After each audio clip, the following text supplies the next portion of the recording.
पूर्णस्य पूर्णमादाय पूर्णमेवावशिष्यते।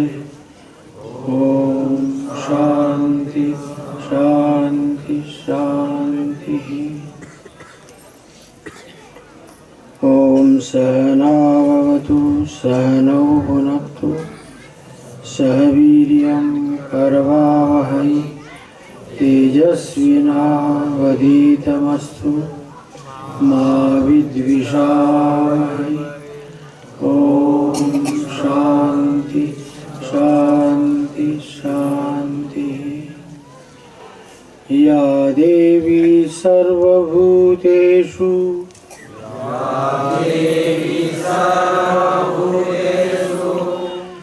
मातृरूपेण संस्थिता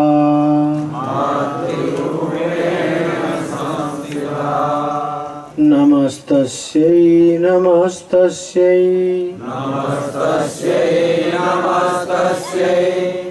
नमस्तस्यै नमो नमः।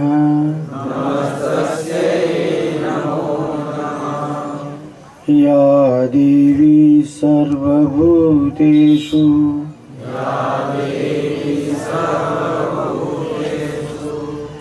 शक्तिरूपेण संस्थिता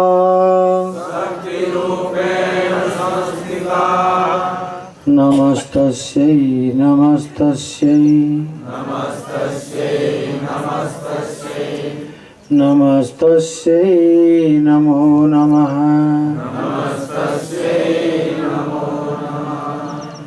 या देवी सर्वभूतेषु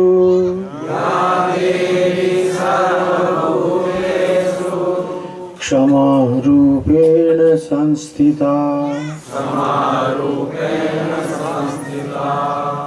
नमस्तस्यै नमस्तस्यै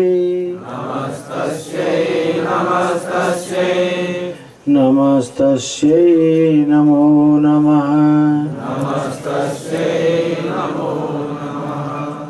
या देवी सर्वभूतेषु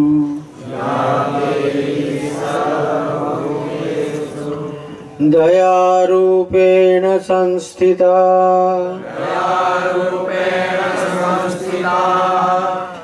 नमस्तस्यै नमस्तस्यै नमस्तस्यै नमो नमः।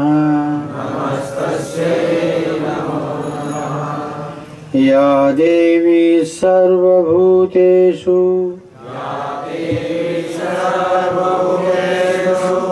विद्यारूपेण संस्थिता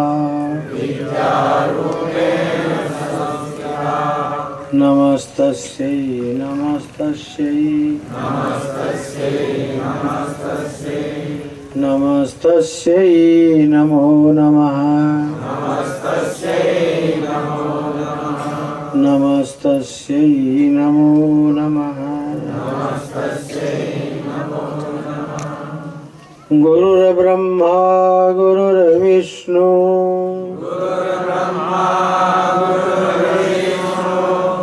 गुरुर्देवो महेश्वरः गुरु साक्षात् परब्रह्म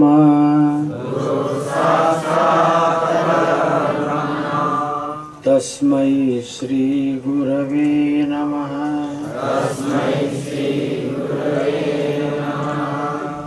तस्मै श्री गुरवे नमः।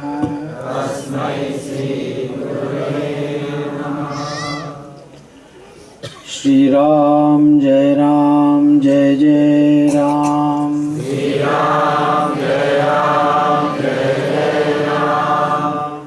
राम जय जय राम।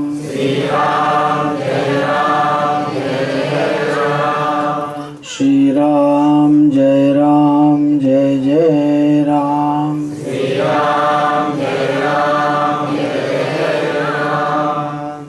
भाव भावीश्वर महादेव। भगवती पीताम्बरा मात की। भगवती दुर्गा मात की। ब्रह्मलीन श्री सद्गुरुदेव स्वामी अखंडानंद जी महाराज की। ओम नमः पार्वती पतये।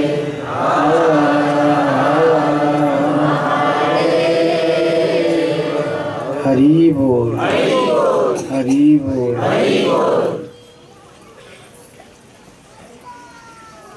ભગવતીની પ્રેરણાથી આ નવચંડીઓનો કાર્યક્રમ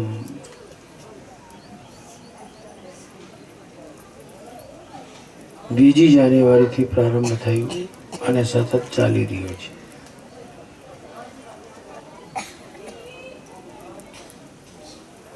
દીપકભાઈએ આ નવચંડીને લક્ષચંડી કરીને પણ કહી દીધું છે અને વાત સાચી છે, ખોટી નથી.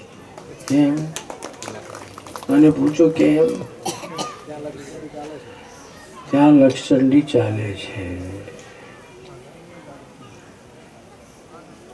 અને એના જ પ્રચાર સ્વરૂપમાં ભગવતીએ મને પ્રેરણા આપી આ નવચંડીઓ કરવાની. એટલે લક્ષચંડી થવાની જ છે. આપણે ત્યાં તારીખ નિશ્ચિત થઈ ગઈ છે. 15મી ડિસેમ્બરથી 24 ડિસેમ્બર 2024માં જ આપણે આ લક્ષચંડી કરવાના છીએ.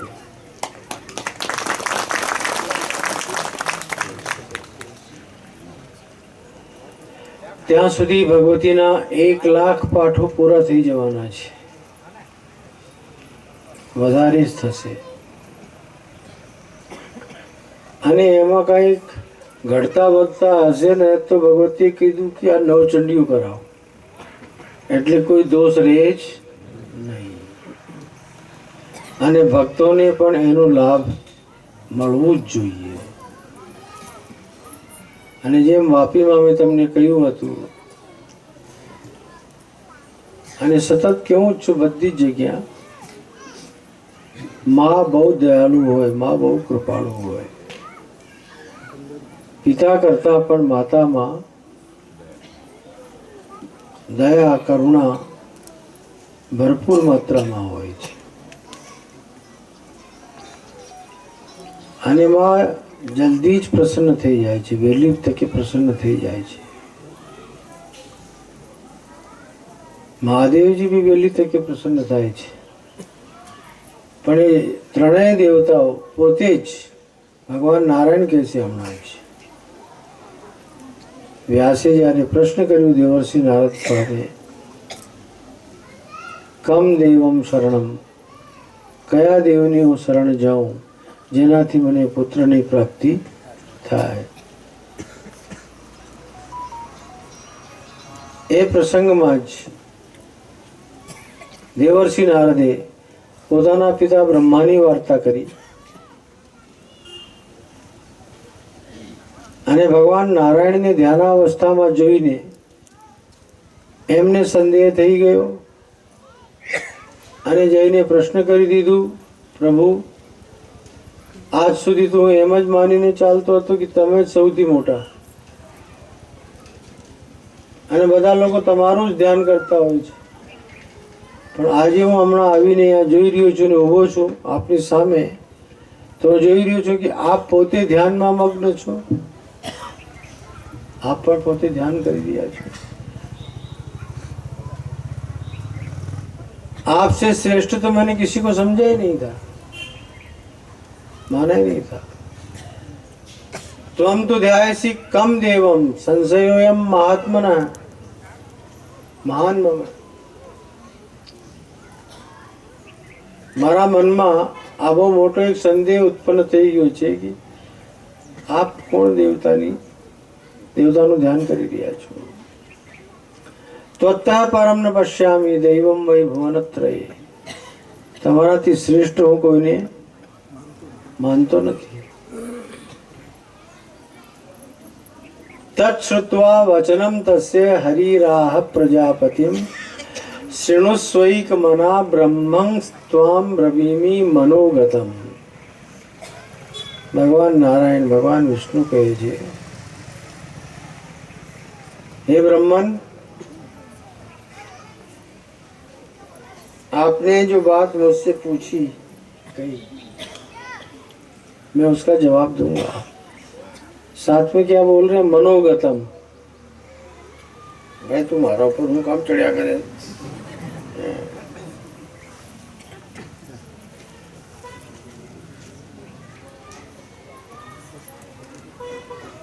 કહેવત છે ને, ગોળ હોય ત્યાં કીડીઓ આવી જ જાય. એટલે હું વધારે મીઠો છું એટલે મારા ઉપર જ ચડ્યા કરે.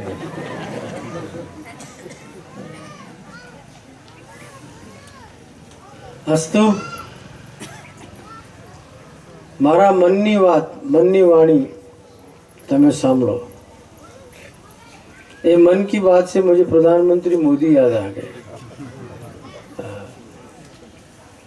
દરેક મહિનાના છેલ્લા રવિવારે ગુલાબભાઈ બેસી જ જાય સાંભળવા માટે કે આ વખતે શું કહેવાના છે. અને પહેલા તો જ્યારે ભાઈઓ અને બહેનો બોલે ને તો ઘણા બધા ત્યાં જ સૂઈ જાય. બધાને તો એવું લાગે કે કઈ નવું ઝટકો મળવાનું છે. પણ એ પોતાના મનની વાતમાં રાષ્ટ્ર નિર્માણની ચર્ચા કરે. આપણા દેશના માટે શું સારું છે એના માટે બોલે. બાળકોની શિક્ષા માટે બોલે. સામાન્ય બાળકો સાથે વાર્તાલાપ કરે. એક બહુ મોટી વાત છે નારાયણ. ભગવાન પોતે કહે છે, મમ મનોગતમ, મારા મનમાં જે છે વાત એ હું તમને કરવા માંગુ છું. यद्यपि तुम भगवान शिव और मैं सभी अपने अपने कर्तव्यों का निर्वाह करते हैं, पालन करते हैं. राजसी शक्ति को लेकर के तुम जगत की रचना करते हो. सात्विकी शक्ति को लेकर मैं पालन करता हूँ. और तामसी वृत्ति को लेकर के और भगवान शिव संहार लीला करते हैं. लेकिन सभी शक्ति के आश्रित हैं. सभी शक्ति के आश्रित. बिना शक्ति के न तुम सृष्टि कर सकते हो, बिना शक्ति के मैं पालन नहीं कर सकता हूँ, और बिना शक्ति के शिव संहार नहीं कर सकते. એટલે શક્તિ તો જોઈએ જ જોઈએ.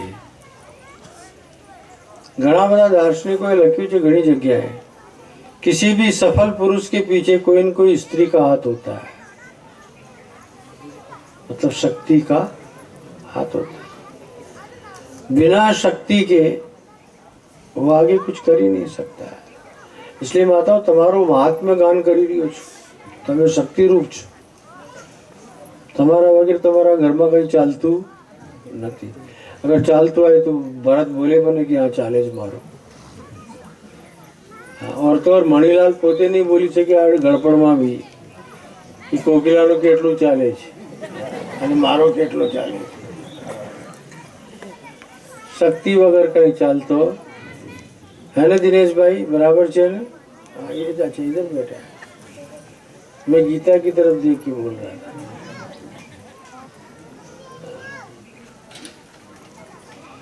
ગીતા કહી દે કે આજે પાર્ટી ચાલવાનું છે તો એના બાપની તાકાત નથી કે ન આવે, એ આવે જ।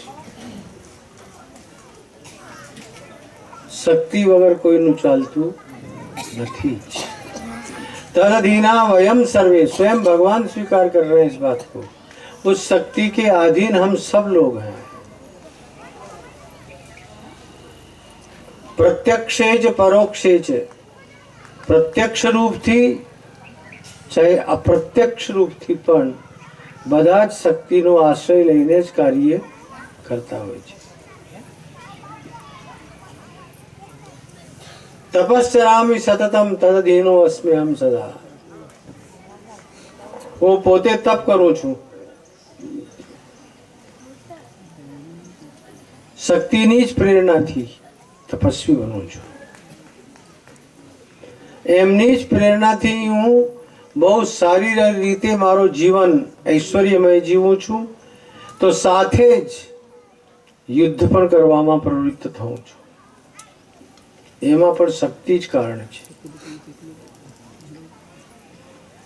हे ब्रह्मा, तुमने तो अनुभव किया होगा पूर्व काल में 5000 वर्ष तक मेरा युद्ध हुआ है। किसके साथ? मधु और केटव के साथ। किसके साथ? एक मधु नाम का और एक केटव नाम का राक्षस था, उनके साथ। और केवल जल ही जल था उस समय, सृष्टि का निर्माण कार्य प्रारंभ भी नहीं हो पाया था।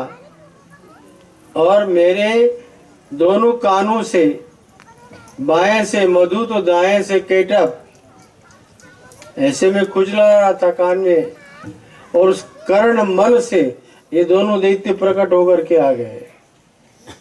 और इन दोनों दैत्यों ने सबसे पहले जाकर के ब्रह्मा जी को ललकारा।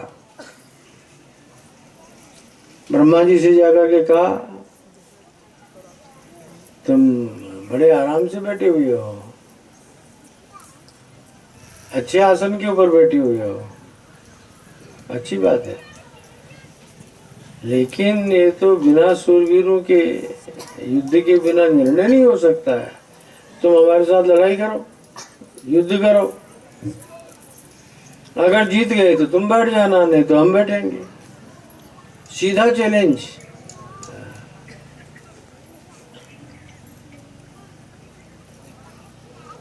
तब ब्रह्मा जी महाराज ने विचार किया कि इस समय और कोई है ही नहीं मेरे अलावा, आजू बाजू में पानी पानी था, और ये दोनों दैत्य आ गए, दोनों तगड़े हैं, આ લોકોની સાથે યુદ્ધ કરવામાં યોગ્ય નથી। હમણાં જ્યાં સુધી શત્રુની ક્ષમતાનું જ્ઞાન ન હોય ત્યાં સુધી એના સાથે યુદ્ધ કરવામાં માલ નથી। चाणक्य ने लिखा है, अगर तुम्हारा शत्रु बलवान है और वह तुम्हारी तरफ आ रहा है तुम्हें खत्म करने के लिए, तो वहां से भाग जाना कायरता नहीं, सूरवीरता है। क्योंकि तुम बचोगे नहीं तो फिर भविष्य में उसको मारोगे कहां से? तुमको तो आज मार डालेगा आकर के, तो विजेता तो तुम्हारा शत्रु हो जाएगा। इसलिए वहां से भाग जाना कायरता नहीं है, सूरवीरता है। चाणक्य ने लिखा है बहुत वर्षों पहले, और बात बिल्कुल ठीक है। जीव है तो जहान है, और जीव बचेगा तो आप प्रयत्न करके शत्रु का संहार भी कर सकेंगे। ब्रह्मा ने सोचा इस समय और कोई भी नहीं है यहाँ पर, मैं अकेला हूं और जल है चारों तरफ। ये दोनों दैत्य आ गए हैं, और इन दैत्यों के साथ में पहली ही मुलाकात है। बलाबल का कुछ भी पता नहीं है कि इनमें कितनी शक्ति है, क्या सामर्थ्य है। और अगर मैं युद्ध करने गया और मुझे ही ठोक दिया तो, मैं ही पिट गया तो, ये तो अच्छी बात नहीं होगी। इसलिए ब्रह्मा चिंतन कर रहे हैं। देखिए देवी भागवत की विशेषता है बहुत बड़ी। ब्रह्मा चिंतन कर रहे हैं, मुझे कारण का अनुसंधान करना चाहिए, मैं जहां से उत्पन्न हुआ हूं मुझे उनकी प्रार्थना करनी चाहिए। त्यारे ब्रह्मा जी महाराज जी भगवान विष्णु ने प्रार्थना करी और भगवान विष्णु से कहा कि महाराज ये दो आ गए हैं, मेरे से तो संभलने वाले दिखते नहीं है, तब मुझे क्या करना होगा? इस समय मुझे कुछ समझ नहीं आ रहा है। હું તમારાથી પ્રાર્થના કરું છું કે તમે આવો અને મારી મદદ કરો। ત્યારે ભગવાન નારાયણ ત્યાં પ્રકટ થાય છે અને આ બંને દૈત્યો સાથે 5000 વર્ષ સુધી યુદ્ધ થાય છે। बहुत दीर्घकाल तक युद्ध हुआ, बहुत दीर्घकाल तक। लेकिन वो दोनों मर नहीं रहे थे। तब मैंने अपनी शक्ति का स्मरण किया, भगवती का स्मरण किया और भगवती की कृपा से ही मैं इतना सक्षम बना कि इन दोनों दैत्यों को समाप्त कर सका। इसलिए ब्रह्मा, हम जो भी कुछ कर रहे हैं उस भगवती की कृपा से, भगवती की प्रेरणा से ही कर रहे हैं। इसलिए हे पुरुषों, तुम लोगों को मैं प्रेरणा करता हूँ, अपने घर में रही हुई भगवतियों का सम्मान करो, उन्हें आदर दो। मनु ने तो बहुत पहले ही लिख दिया था, यत्र नार्यास्तु पूज्यन्ते रमन्ते तत्र देवता। જ્યાં આગળ સ્ત્રીઓનો સન્માન સુરક્ષિત છે ત્યાં દેવતા આવીને બધું કાર્ય સુસંપન્ન કરાવડાવી દે છે। રમંતે, ત્યાં રમણ કરે છે, ક્રીડા કરે છે દેવતાઓ લોકો આવીને। એટલે સ્ત્રીઓનો સન્માન સૌ કોઈએ કરવું જ જોઈએ। પણ પુરુષમાં અહંકારની બહુ મોટી વિશેષતા છે, બહુ જલ્દી ઝડપથી આવી જાય છે। અને બિચારી સ્ત્રી જે તમારા આશ્રયમાં રહીને તમારો સાથ આપે છે એને તમે હમણાવી મૂકો છો। હે, હું સમજે તારી જાતને, હું સમજે। बोलो माता, सही बोल रहा हूँ मैं कि गलत बोल रहा हूँ? डरो मत, वो बाजू में बैठे हो तो भी चिंता मत करना, मैं हूँ, मैं तुम्हारे साथ हूँ। और गुरु जिसके साथ होता है ना, कोई नहीं बिगाड़ सकता कुछ। હું સમજે તારી જાતને, અને પેલી બી કહી દે કે તું હું સમજે તારી જાતને, હું ન હોઉં તો તારું ઠેકાણું નહીં લાગે, પણ તમારું હોઈ જવાનું।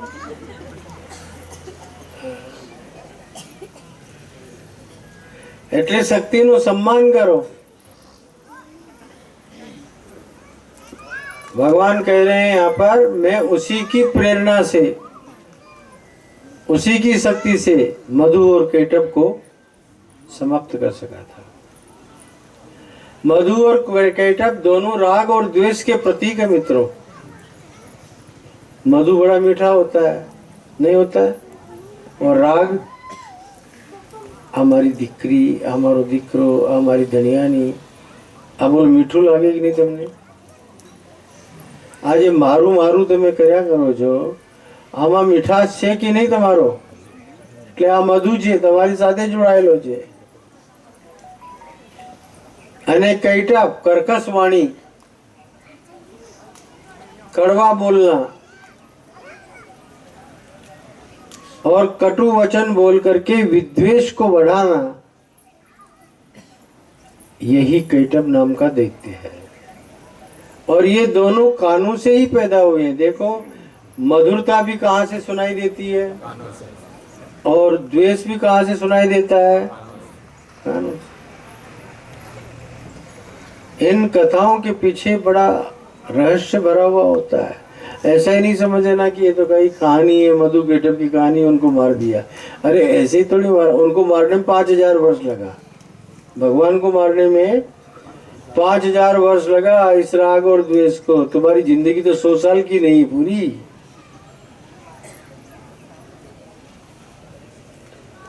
ये तो बाल्यावस्था से अभ्यास करोगे तब जाकर के तुम्हारी वाणी में मिठास और कटुता, इन दोनों का निराकरण होगा। अर्थात राग और द्वेष, इन दोनों की निवृत्ति।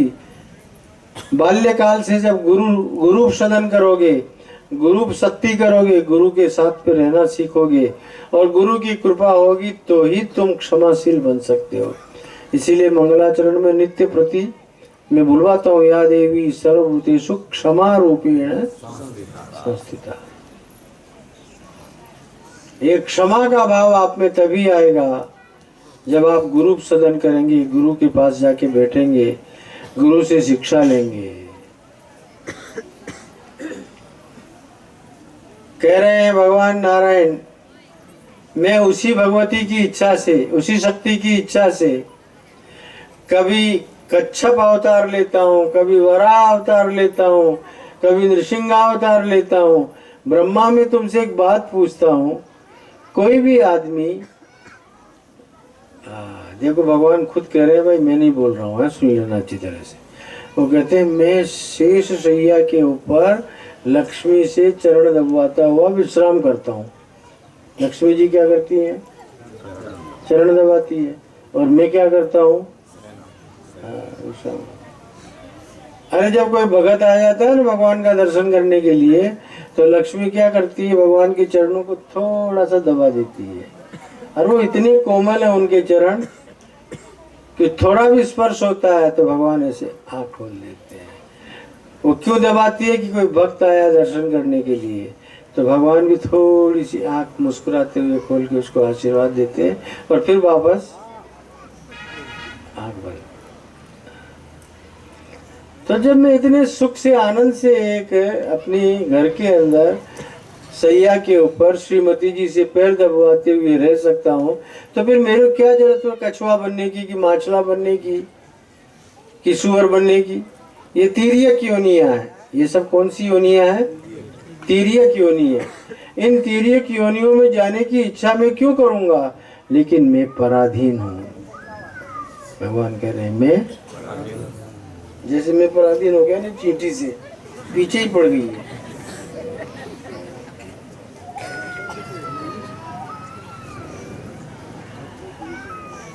मैं पराधीन हूँ उस शक्ति से, जैसे वो प्रेरणा करती है मैं वैसा ही करता हूँ। वो जब प्रेरणा करती है मैं कच्छप अवतार ले लेता हूँ, वराह अवतार ले लेता हूँ, मत्स्य अवतार ले लेता हूँ, तीर्यक योनियों में चले जाता हूँ, नृसिंह अवतार ले लेता हूँ, वामन अवतार ले लेता हूँ।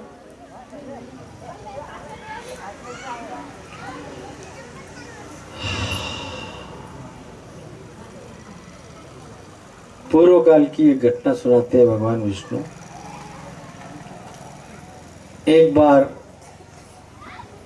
सहस्रों वर्ष तक मेरा युद्ध हुआ, मैं थक गया था। अच्छा देखो, तुम लोग अपना दुखड़ा रोने के लिए तो जाते हो भगवान के पास, कभी भगवान से पूछते हो कि भगवान तमे केम छो? साचू साचू कहो। भगवान ने जयने क्यारेक पूछो છો તમે? નહીં ને? જ્યારે જાઓ ત્યારે શું કરો? મને આવું થઈ ગયું, મને તેવું થઈ ગયું, એ ભગવાન તો એવું કરી આપજે, તું તેવું કરી આપજે। ક્યારે તમે જાય ને ભગવાને નથી કીધું તારી તબિયત તો સારી છે ને?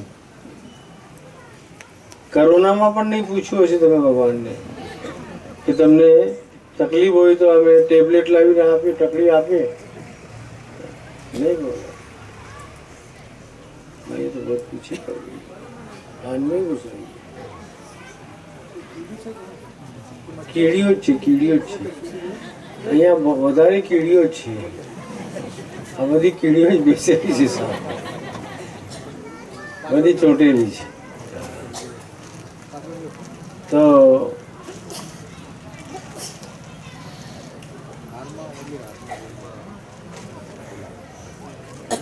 भगवान नारायण कह रहे हैं बहुत बढ़िया बात देखिए, मैं थक गया था, भगवान भी थकते हैं। તમને કદાચિત ખબર હોય કે ન હોય, જગન્નાથપુરી તો તમે નહીં ગયા હશો કે ગયા છો? નહીં ગયા? કાંઈ વાંધો નહીં, ગુરુધામમાં જગન્નાથપુરીના દર્શન મેં રાખેલા છે। તમે આવશો અખંડેશ્વર મહાદેવની સામે જ બલભદ્ર, સુભદ્રા અને જગન્નાથ ભગવાન એમ ઊભા છે. હાથ ઊંચા કરી. એ રહે છે ક્યાં? જગન્નાથપુરીમાં. અને એમનું જે વિગ્રહ છે એ લાકડાનું છે. ત્યાં લાકડાનો વિગ્રહ છે. અને થોડાક વર્ષોમાં જ એમના વિગ્રહને પરિવર્તિત કરવામાં આવે છે. જ્યારે જે યોગ આવે છે એમનો પરિવર્તિત કરવાનો તે યોગમાં, પરંતુ એ તો જ્યારે પરિવર્તિત થશે ત્યારે, પરંતુ દીકરાઓ દર વર્ષે માંદા પડે છે. ભગવાન માંદા પડે છે અને સારા સારા વૈદ્યો એમનો ઉપચાર કરવા માટે આવે છે. 15 દિવસ પછી મંદિરમાં દર્શન નથી આપતા. ભગવાન માંદા છે એમ કહેવામાં આવે. રીતસર આપણે ગળે ઉતરે કે બાદ કે ભગવાન માંદા નહીં ઉતરે, પણ ઉતારો. એટલા માટે ઉતારો કે આપના વડીલ છે જગન્નાથ. બોલો જગન્નાથ, જગતનો સ્વામી. તમે તમારા ઘરના સ્વામી છો. માંદા પડો છો પછી, અને તમારા છોકરાઓ આવીને તમને કે તમને શું થવાનું, તમે તો અમારા ઘરના નાથ છો. નાથને કઈ થઈ શકે તો તમે તમારી ઈચ્છા થાય કે નહીં એક લાફો લગાડવું એને? એવી જ રીતે ભગવાનને પછી લાફો લગાડે છે. પૂછો ભગવાનને પણ કે આખા જગતને તું સાચવી રહ્યો છે, સંભાળી રહ્યો છે, ક્યારેક તારી બી તો તબિયત બગડતી હશે, ત્યારે ક્યારેક તેને બી થાક લાગતું હશે. देखिए भावना से ही तो सब कुछ होता है. हमारे में भावना है तभी तो ये पत्थर की मूर्ति में हमने लक्ष्मी नारायण देखा. आप में भावना है तभी तो आपका और मेरा शरीर एक ही जैसा है. हड्डी मांस तुम में भी भरा हुआ है, वो मुझ में भी भरा है, लेकिन तुम मुझे गुरु भाव से देख रहे हो, मैं तुमको शिष्य भाव से देख रहा हूँ.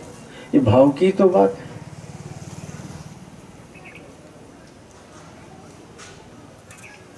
भावे ही विद्यते देव. अगर देवता के लिए भाव न हो, गुरुदेव के लिए भाव न हो, तो फिर सब अभाव ही अभाव है. इसलिए भगवान मांदा पड़ते हैं. ये बात को गले उतारो. उनको भी आवश्यकता है विश्राम की, इसलिए उन्हें विश्राम दिया जाता है. युद्ध करते करते थक गए थे. अब आगे की बात नहीं सुनाऊंगा, जगन्नाथ की फिर लंबी हो जाएगी कथा. मैंने भी जाऊँ छे.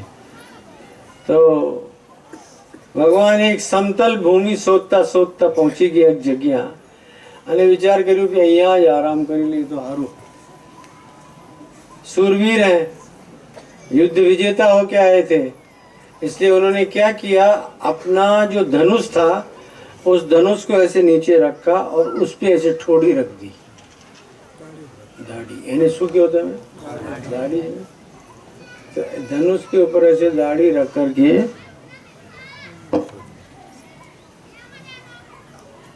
સુઈ ગયા.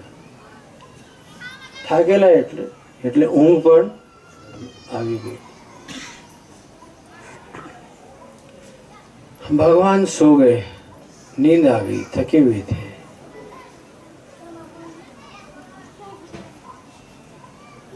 उधर देवता लोग एकत्र होते हैं ब्रह्मा और शिव के पास, और एक इच्छा व्यक्त करते हैं अपने को यज्ञ करना चाहिए. भगवान शिव ने कहा ठीक है करेंगे, यज्ञ करने में क्या करो. तो चले अपने भगवान नारायण के यहाँ, उनको भी आमंत्रण दें, क्योंकि यज्ञ वही नारायण है, यज्ञ वही विष्णु. भगवान विष्णु यज्ञ के स्वरूप है, देवता है, तो उन्हें भी तो आमंत्रण देना ही चाहिए. तो ये बधा गया वैकुंठ में. ત્યાં તો નારાયણ હતા જ નહીં. નારાયણ તો કોઈક સમતલ ભૂમિ ઉપર પેલા ધનુષને એમ લગાડીને વિશ્રામ કરી રહ્યા હતા, સૂઈ ગયા હતા. नहीं मरा। देवताओं ने ध्यान करके देखा, पता लगा कि अमुक स्थान के ऊपर हैं, इसीलिए सब देवता वहां पहुंच गए। लेकिन भगवान नारायण को इतनी गहरी नींद आई हुई थी, ऐसी कभी कभी तुमने भी आवती तो ऐसे थाकेला हो, तो जिसको अपने बोलते हैं ना घोड़ा बेच के सोया हुआ है या गधे बेच के सोया हुआ है। तो भगवान भी बिल्कुल योग निद्रा में थे, संपूर्ण रूप से योग माया आश्रित होकर के निद्राधीन हो गए थे। ये लोग आए, इतने देवता आए, खड़े हैं, बातचीत कर रहे हैं, लेकिन जरा भी उनको डिस्टर्ब नहीं हो रहा है, सोए हुए हैं। तब इंद्र ने कहा, बिना विष्णु के, भगवान के, हम लोग यज्ञ किस तरह से कर सकते हैं? हे ब्राह्मण, इनको जगाने का उपाय कीजिए। ब्रह्मा जी से कहा, इनको जगाने का, उठाने का उपाय कीजिए।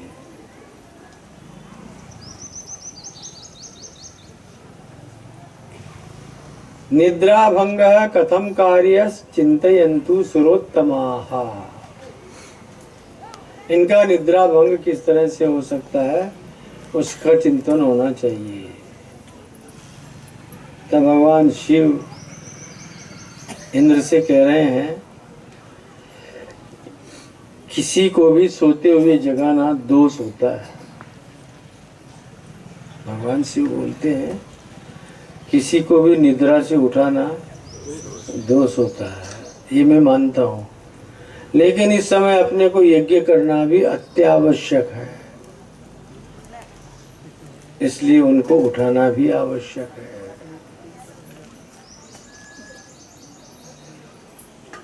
यज्ञ भी अवश्य करनीय है।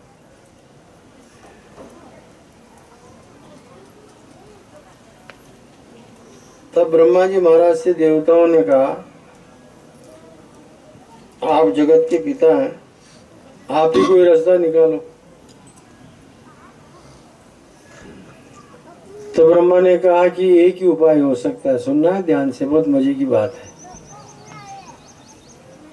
एक ही उपाय हो सकता है। वो क्या? ये धनुष जो होता है लकड़ी का होता है, और ये यहाँ ऐसे लगा हुआ है, टेक करके सो रहे हैं। अगर इसमें दीमक लग जाए,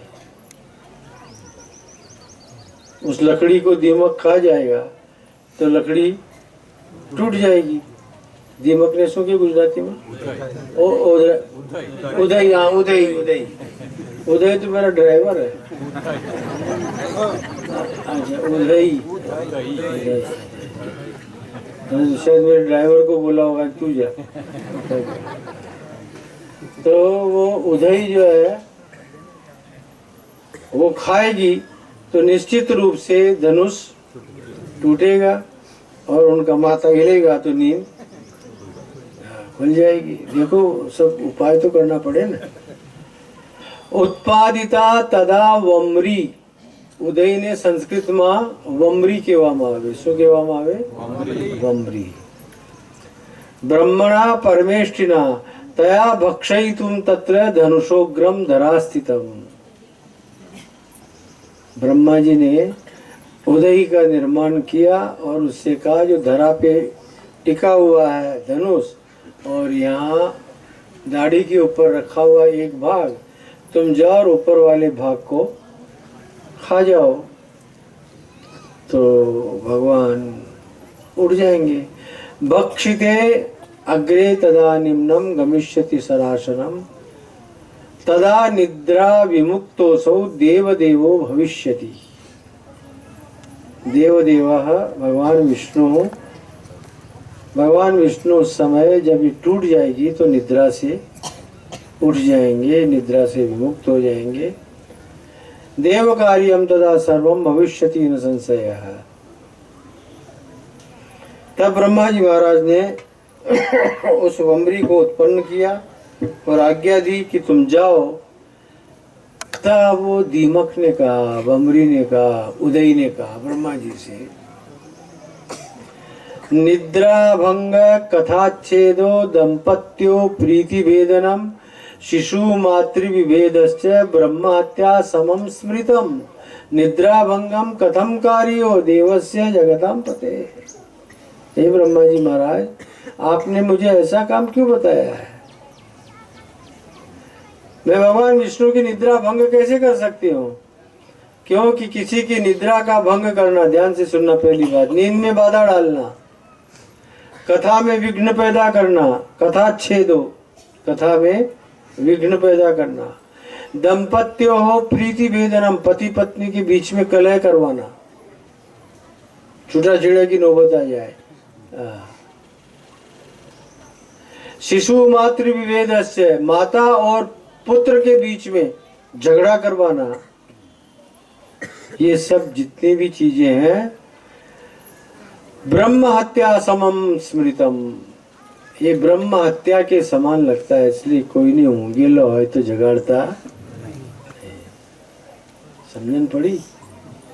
તમે તમારી ધણિયાણીઓને જઈને કહી દેજો ભાઈ અમે ઊંઘેલા હોય તો જગાડતા નહીં તમે, નહીં તો તમને બ્રહ્મ હત્યાનું પાપ લાગશે। આમાં भी एक कथा છે। हाँ, मैंने कहा ना कल वहाँ वापी में मैंने एक बात बताई थी कि केले के पात में पात, केले के पात में पात, वैसे ही विद्वानों की बात में बात। अब मेरे को एक बात याद आई लेकिन मैं नहीं सुनाऊंगा क्योंकि मेरे को जाना है, इसलिए फिर कभी सुनाऊंगा। बहुत बढ़िया बात है वो। तो कभी भी सोए हुए को उठाना नहीं चाहिए। तत्कथम देव देवस्य करोमि सुखनाशनम किम फलम भक्षणाद्येव येन पापम करोम्य हम। वो वम्री कह रही है, उदय कह रही है ब्रह्मा जी से, मैं देवादिदेव भगवान विष्णु के सुख में क्यों बाधा डालूं? उनके धनुष के आगे को भाग को खाने से मेरा क्या लाभ होने वाला है? अच्छा मतलब फायदो जुए, आ भी फायदो जुए कि हूँ आ काम करूं पण एमां मारो फायदो। તમે भी કોઈના પાસે જતા હોય કામ કરાવવા માટે તો પેલો કહે ને કે બા ટેબલ નીચે કઈ મૂક્યો पेपर वेट, कहीं आपे तो कहीं काम था है। इसको आजकल घूस नहीं बोलते, इसका नाम कर दिया है इन सब होशियार लोगों ने सुविधा शुल्क। क्या नाम रखा है इसका? सुविधा शुल्क। સુવિધાથી કામ થઈ જાય એટલે આપોને થોડા, આપણે થોડા આપીને આપણે બી છૂટા અને પેલો બી છૂટા। હા છૂટો। આ સુવિધા શુલ્ક, આ વમરી બી કહે છે કે શું સુવિધા શુલ્ક છે? હું આ કામ કરું તમારો, એમાં મારો ફાયદો હું, તમે क्यों करके ये पाप करूं? सर्वम स्वार्थ वसो लोक है। सुनना ये श्लोक बड़ा प्यारा है। सर्वम स्वार्थ वसो लोक है, संसार जो है संपूर्ण स्वार्थी होता है। इसी का अनुवाद किया होगा मुझे लगता है तुलसीदास जी महाराज ने, स्वार्थ लाग करे सब प्रीति ऋषि मुनि नर इनकी यही रीति। स्वार्थ लाग करे सब स्वार्थ से प्रेम करते हैं एक दूसरे को। सर्व है स्वार्थ वसो लोक है, कुरुते पातकम किल, और स्वार्थ के कारण ही आदमी पाप भी कर लेता है। तस्माद अहम करिष्यामि, मैं भी कर सकती हूँ, लेकिन स्वार्थ में वो प्रवक्षणम, मेरा कोई स्वार्थ सिद्ध होने वाला हो तो मैं ये काम करूँ, नहीं तो नहीं। तब ब्रह्मा जी महाराज ने सोचा ये मेरी गुरु ही आई है सामने, इसको भी कुछ करना पड़ेगा, अपने को यज्ञ करना है। इसलिए देखिए वो क्या बोल रहे हैं ब्रह्मा जी, तब भागम करिष्यामो मख मध्य यथा श्रृणु तेन त्वम कुरु कार्यम नो विष्णुम बोधे माचिरम। हम निश्चित रूप से यज्ञ में तुम्हारा भाग रखेंगे। जब यज्ञ होता है ना उसमें उदय का भाग होता है, कहाँ होता है वो अभी ब्रह्मा जी बताएंगे, मैं भी बताऊंगा। यज्ञ में आहुतियां जब डाली जाएंगी तब तुम्हारा भी भाग निश्चित होगा। तेन त्वम कुरु कार्यम, इसलिए तुम हमारा कार्य सिद्ध करो। निश्चिंत होकर के भगवान विष्णु को जगाओ, हम तुम्हारा भाग निश्चित करते हैं। तो वो भी होशियार थी, उसने कहा मेरा भाग क्या रहेगा, पहले बताओ કેટલા ટકા લોકો કે ભાઈ આ કામ હું કરીશ પણ કેટલા ટકા, તારા કેટલા ને મારા કેટલા, બધું સ્વાર્થ બસ ચાલે છે દીકરાઓ બધું સ્વાર્થ। એક ભાઈએ તો મને એમ પણ કહ્યું કે ઘણા બધા કથાકારો શું કરે છે કે ચાલ ને મારી કથા રખાવજે, જે મળશે અડધું અડધું કરી લઈશું। એવું મેં સાંભળ્યું છે, ખરું ખોટું ખબર નહીં, પણ ઘણા બધા करे छे वो। हाँ, सुरेश मेरा चेला बड़ा पक्का है, वो सब जगह जाकर जान के आता है।